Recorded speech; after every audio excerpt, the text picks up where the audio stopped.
केतन अग्रवाल हत्या प्रकरणात पोलिसांसमोर काही मोठे आव्हानं आहेत, पाहूयात।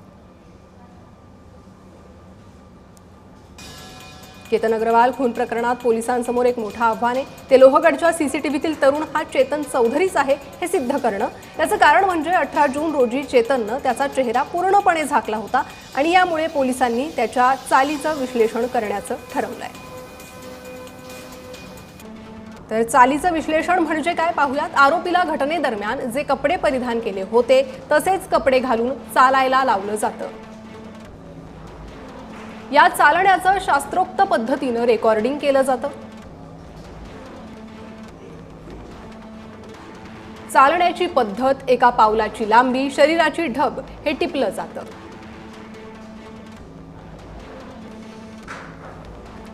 पावले जमिनीला कोणत्या कोनात स्पर्श करतात हे मोजलं जातं। वरील निकष वापरून सीसीटीव्ही दृश्य आणि रेकॉर्ड केलेली दृश्य जुळवून पाहिली जातात।